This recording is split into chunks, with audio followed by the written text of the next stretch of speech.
এই আকিসপুরের যে জলাবদ্ধতার কারণে এলাকার বাড়িঘর সব তলিয়ে যায়, রাস্তাঘাট তলিয়ে যায়, জনসাধারণ চলতে পারে না, মানুষ ঘরে থাকতে পারে না দূষিত পানির কারণে। দূষিত পানি রুমের ভিতরে ঢুকে যায়। এই কারণে আমি ঊর্ধ্বতন কর্মকর্তার সাথে এই বিষয়ে আলাপ করব, এমনকি এটা কিভাবে নিষ্পত্তি করা যায় সেই বিষয়ে আমরা ঊর্ধ্বতন কর্তৃপক্ষের সাথে আলাপ করব। এতে থাকি মনে করেন অনেক কষ্টই থাকে, আকিসতে ময়লা পানি আহে, আমার বাড়িতে থাকা যায় কষ্ট। তার বাদে পানি খাওয়া যায় না, একদম অনেক ময়লা টয়লা।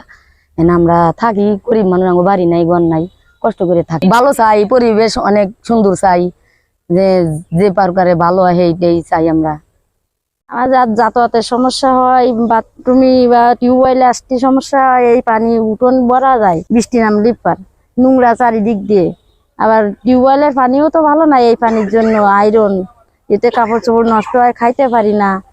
পাশের বাড়িতে পানি নিয়ে এসে রান্না বান্না করতে হয়, এইগুলো ঝামেলা।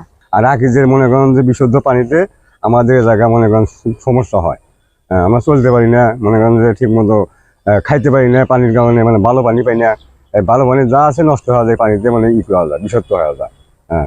এর লেগে আমার খুব সমস্যা, আমরা খুব সমস্যার মধ্যে আছি। এইটা যদি একটা ড্রেনের ব্যবস্থা হইতো আমার ভালো হইতো। গত বছর আমরা এটা নিয়ে ইউনো স্যারের বরাবর আবেদন করছি এলাকাবাসীর পক্ষ হতে, কিন্তু আমাদের কোনো রেসপন্স আসে না। গাঙ্গুটি ইউনিয়ন পরিষদ রয়েছে, তার ৯ নম্বর ওয়ার্ডে কৃষ্ণপুরা এলাকাতে জলাবদ্ধতার ফলে স্থানীয় জনগণের কিছু দুর্ভোগের সৃষ্টি হচ্ছে। আমিও বিষয়টি জেনেছি।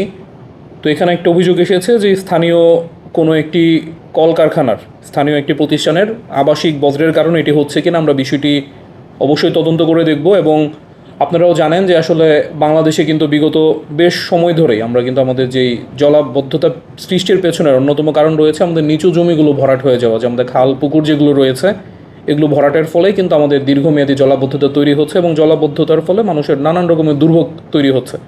তো যেহেতু এই অভিযোগটি এসেছে, আমরা বিষয়টি খতিয়ে দেখব। যদি কোনো এর সাথে সংশ্লিষ্ট কোনো প্রতিষ্ঠান যদি জড়িত থাকে আমরা তাদের সাথে কথা বলবো, এবং একই সাথে যদি এটি জলাবদ্ধতা দূর করার জন্য আমাদের যে পদক্ষেপগুলো নেওয়া প্রয়োজন হলে আমরা আমাদের উপজেলা নির্বাহী অফিসার স্যার সহ অন্যান্য সংশ্লিষ্ট কর্তৃপক্ষ যারা আছেন তাদের সাথে কথা বলে আমরা এই সমস্যাটি যেন দ্রুত সমাধান করা যায়, আমরা সে লক্ষ্যে দ্রুতই কাজ শুরু করব।